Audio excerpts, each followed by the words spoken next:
Bapak Kepala Sekolah dan Bapak Ibu Guru, kami dari Puskesmas Kecamatan Cempaka Putih akan menjelaskan dan akan memberikan penyuluhan ya tentang penyakit yang lagi booming-boomingnya saat ini ya. Udah pada tahu semua adik-adik?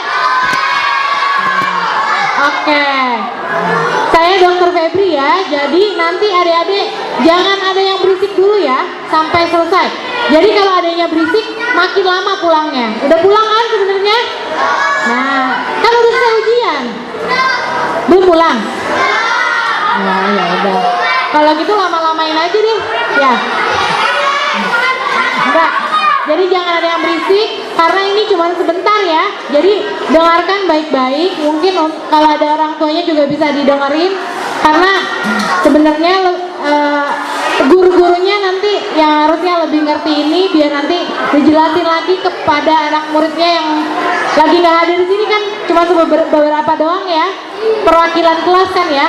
Jadi nanti guru-gurunya akan menjelaskan lagi ke anak muridnya ya. Oke, biar lebih cepat kita mulai ya adik-adik. Nggak boleh ada yang berisik lagi ya. Nah, jadi ini coronavirus ya. Next. Nah ini, kapan sih coronavirus ditemukan? Nah, ya, jadi awal mulanya itu ditemukannya pada bulan Desember 2019.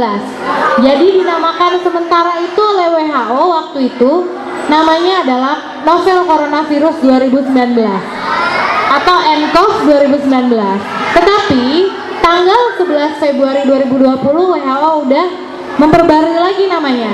Jadi nama resminya sekarang adalah Coronavirus Disease 2019 atau COVID-19. Jadi sebenarnya waktu Desember sih mungkin beberapa banyak yang belum dengar nih, belum booming. Jadi boomingnya tuh pas awal-awal tahun ya, awal tahun 2020 ya. Next. Nah ini dia coronavirus disease-nya. Gejala penyakit biasanya dimulai dari flu biasa hingga penyakit yang lebih parah, bisa MERS, SARS. Nah, next. Sebenarnya coronavirus ini belum ada vaksin dan obat yang benar-benar untuk menyembuhkan si coronavirus ini, ya. Tetapi, next. Nah ini nih situasi terkininya. Kalau yang ini update per 3 Maret. Kalau update per hari ini jumlah pasiennya udah menambah ya, jadi 34. Jadi sebelumnya 27, per kemarin sore dan per hari ini itu 34. Semoga nggak bertambah lagi ya. Jadi next. Nah ini dia, apa sih gejalanya kalau kena coronavirus? Kan itu yang harus kita tahu ya. Apa sih yang ngebedain sama batuk pilek biasa? Adik-adik pasti kan sering ya, pasti batuk pilek ya. Jadi apa yang ngebedainnya? Jadi biasanya gejalanya itu ada demam. Jadi tiba-tiba dia demam nih. Demam itu suhunya lebih dari 37,5 derajat Celcius ya. Kemudian ada batuk, bisa pilek, bisa ada gangguan pernafasan. Jadi gangguan pernafasannya bisa sesak nafas ya. Kemudian ada nyeri tenggorokan, jadi tenggorokannya sakit nih ya. Kemudian bisa letih, lemah, lesu. Nah biasanya kalau misalnya ada pasiennya tiba-tiba orangnya sesak nafas, kita akan lakukan nggak boleh berisik ya, tunggu dulu. Akan dilakukan miring ya itunya ya. Akan dilakukan periksa radiologi, jadi di ronsen dadanya untuk tahu kenapa dia ya. Biasanya juga next. Oh ini dia nih. Nih, saat ini belum tersedia ya vaksin nCoV 2019 ini belum ada.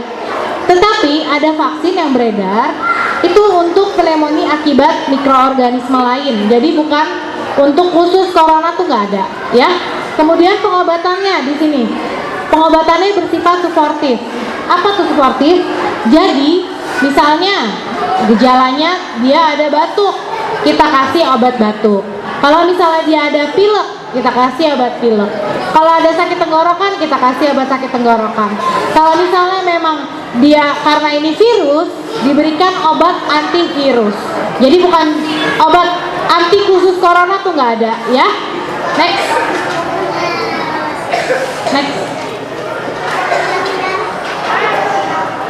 Nah ini dia. Apakah saya terkena COVID-19? Ini dia yang membedakannya ya. Jadi, apakah kamu 14 hari sebelum sakit melakukan perjalanan? Jadi inilah yang membedakan flu biasa dengan coronavirus ini. Jadi sebelumnya biasanya ada riwayat bepergian ke negara yang terjangkit corona. Jadi sebelumnya pernah bepergian ke negara yang emang udah ada yang pasien yang kena coronavirus ya. Bisa kemana aja nih, banyak ya. Udah karena hampir seluruh negara udah ada yang kena ya. Nah, jika iya, misalnya ini dalam 14 hari ya, dalam 2 minggu. Jadi bukan dalam 1 hari. Jadi apakah dalam 14 hari sebelum sakit melakukan perjalanan?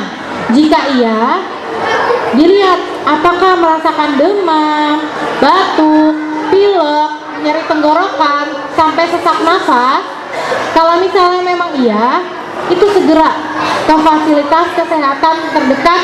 Dan kalau misalnya pas ke fasilitas kesehatan terdekat, dikasih tahu, dijelaskan kalau memang ada riwayat bepergian sebelumnya ya, misalnya habis pulang umroh atau habis dari jalan-jalan ke Malaysia atau kemana aja, dikasih tahu ke dokternya ya. Selanjutnya itu lapor ke posko KLB Dinas Kesehatan DKI. Jadi kalau misalnya memang adik-adik atau ibu-ibu atau bapak-bapak misalnya ada yang udah tahu nih gejalanya apa, udah nggak ini kayaknya ini sesuai nih gejalanya sama virus corona, dan emang ada riwayat bepergian sebelumnya, dan salah satu lagi ada riwayat kontak ya. Jadi nggak mesti dia habis bepergian dari luar negeri, bisa aja dia keluarganya bertamu tiba-tiba ke rumah. Dia habis misalnya dari Malaysia, tiba-tiba bertamu nih ke rumah, itu bisa kena ya. Jadi itu terpapar, jadi riwayat kontak, bukan tiba-tiba adanya habis dari luar negeri. Jadi belum tentu adanya pulang dari Malaysia terus habis itu kena, bisa aja keluarganya habis dari negara terjangkit pulang tiba-tiba kena adanya. Jadi ada riwayat kontak ya. Jadi ini bisa ntar ada lebih jelasnya, bisa dicatat, bisa difoto ya. Next. Nah ini dia, ini yang paling utama ya, pencegahannya gimana ya, jangan sampai terkena si coronavirus ini. Nih dia, ntar terakhir ada videonya ya. Jadi ini ada cuci tangan dengan air mengalir dan sabun atau menggunakan cairan antiseptik. Jadi sebaiknya dari sekarang adik-adik jangan sampai sebelum makan nggak cuci tangan, habis main-main kotor-kotoran nggak cuci tangan, jangan ya. Mulai dari sekarang kalau misalnya mau makan, setelah aktivitas, sebelum aktivitas itu harus cuci tangan ya. Cuci tangannya juga nggak cuma cuci tangan pakai air, harus menggunakan sabun, antiseptik ya, dan gerakannya harus 6 langkah. Itu terakhir nanti kita kasih tahu ya, ntar bareng-bareng ya, gerakan cuci tangan ya, 6 langkah ya. Kemudian ini dia, tutup hidung dan mulut saat batuk dan bersin. Ini juga nanti akan dijelaskan videonya. Jadi tutup hidung dan batuk. Jadi kalau misalnya adik-adik misalnya batuk pilek, jangan nggak tutup mulut ya, tiba-tiba dibatukin ke temennya. Jadi kalau misalnya memang ada tisu, boleh tisunya dibatukin ke tisu ya. Setelah tisunya udah dibatukin, langsung dibuang ke tong sampah ya. Jangan disimpan lagi, dibolak-balik gitu untuk yang ingus yang satu lagi ya, jangan. Setelah digunakan langsung dibuang ya. Kalau misalnya memang tidak ada tisu, boleh gunakan lengan. Nih lengan dalam ya. Jadi kalau batuk gitu, batuk ya gitu ya. Jangan disemprot ke temennya ya. Ya, oke. Nah ini dia nih. Gunakan masker jika batuk dan flu ya. Jadi kalau misalnya penggunaan masker itu digunakan kalau misalnya pasiennya memang lagi sakit, jangan yang sehat pakai masker. Kalau memang adik-adik lagi nggak sakit, nggak usah pakai masker, ya. Jadi kalau misalnya memang lagi batuk pilek, baru boleh pakai masker. Terus tapi kalau untuk pencegahan sendiri, kalau misalnya nih, mungkin guru-gurunya, adik-adik, ibu-ibu, kalau misalnya ada yang ngerasa, aduh, kekebalan tubuh saya hari ini lagi nggak bagus nih, lagi nggak sehat, saya kerasa nggak enak badan, itu boleh kalau mau menggunakan masker sewaktu lagi di luar ya. Misalnya ibu lagi mau ke pasar atau lagi ke tempat-tempat ramai, naik angkutan umum, itu boleh menggunakan masker. Itu pencegahannya ya, agar tidak tertular, siapa tahu orang yang sakit batuk pilek nggak menggunakan masker, ya. Udah ngerti ya adik-adik? Nah ini dia, sama, batasi kontak erat dengan, jadi kalau misalnya ada yang batuk pilek, untuk pencegahannya adanya yang pakai masker kalau misalnya emang orang lain yang nggak pakai masker. Cuman kalau misalnya memang mempunyai 2 masker, boleh diberikan ya. Next.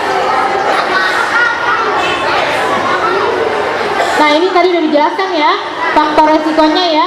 Ada riwayat bepergian ke negara terjangkit dalam waktu 14 hari atau 2 minggu sebelum timbul gejala-gejala yang tadi. Terus ada kontak erat ya. Terus mengunjungi fasilitas kesehatan di negara di mana infeksi si coronavirus itu terjadi. Next. Nah ini sama, bagaimana cara pencegahannya itu yang paling penting sama. Cuci tangan dengan air mengalir, kemudian tutup hidung dan mulut menggunakan tisu kalau batuk, dan masker atau masker ya, atau menggunakan yang lengan baju dalam ya, bagian dalam. Kemudian nih, kalau misalnya ibu bapak guru di sini atau ibu-ibu, kalau misalnya mau masak daging dan telurnya sampai matang sempurna ya, jangan sampai setengah matang ya. Kemudian hindari bersentuhan dengan hewan liar dan ternak. Nah intinya pencegahannya adalah cuci tangan, terus gunakan masker kalau misalnya yang sakit. Kalau yang sehat, kalau keadaan sistem imun tubuhnya bagus, kekebalan tubuhnya ngerasa bagus, jadi nggak ngerasa lagi sakit, nggak usah pakai masker. Kemudian makan makanan bergizi, jadi makan banyak makan sayur, buah. Jadi bukannya malah jajan-jajan sembarangan terus ya. Jadi banyak makan sayur, buah, karena itu kandungan di sayur dan buah itu banyak sekali vitaminnya, kandungan vitaminnya ya. Next.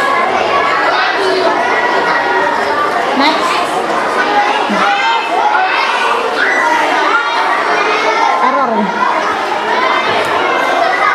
Bentar ya.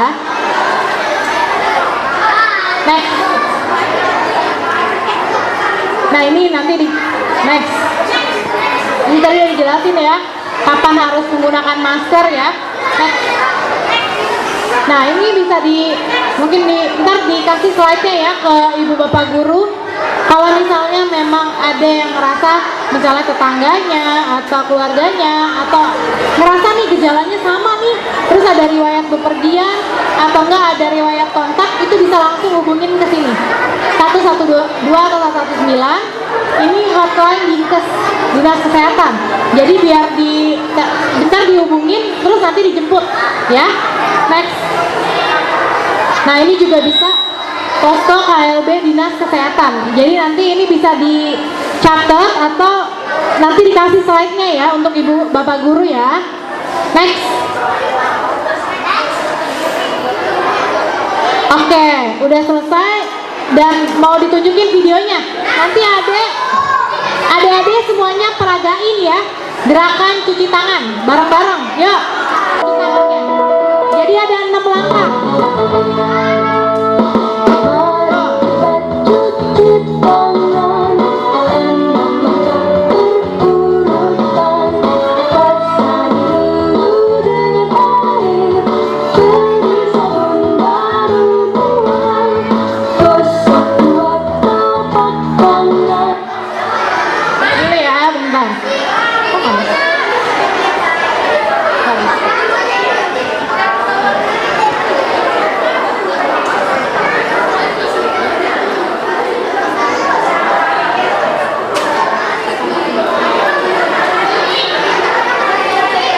Ya.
semua ya.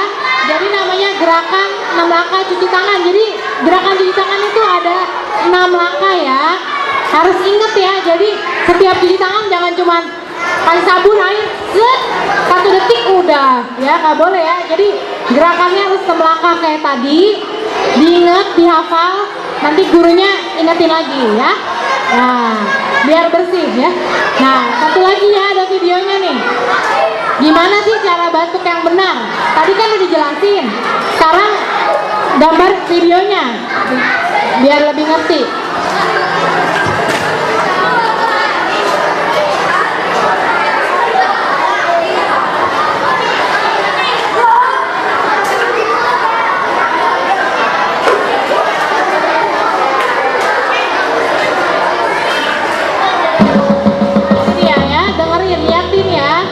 Anda sedang batuk atau bersin. Tahukah Anda bahwa saat ini Anda berpotensi menyebabkan ribuan hingga jutaan kuman ke udara? Anda dapat mencegahnya dengan mengikuti etika batuk yang benar berikut ini. Saat Anda batuk atau bersin, lalu gunakan tisu atau sapu tangan untuk menutup mulut dan hidung. Pakai tisu Jika ya. tidak ada tisu atau sapu tangan, gunakan lengan bagian dalam, bukan telapak tangan. Gunakan masker yang menutup hidung dan mulut selama Anda batuk dan bersin. Buanglah tisu setelah digunakan ke dalam tempat sampah. Cuci tangan Anda segera dengan air mengalir dan sabun atau bersihkan dengan alkohol hand rub. Jangan membuang ludah atau dahak di sembarang tempat. Dengan menjalankan etika batuk ini, maka kamu ikut membantu untuk mengendalikan infeksi di sekitar kita.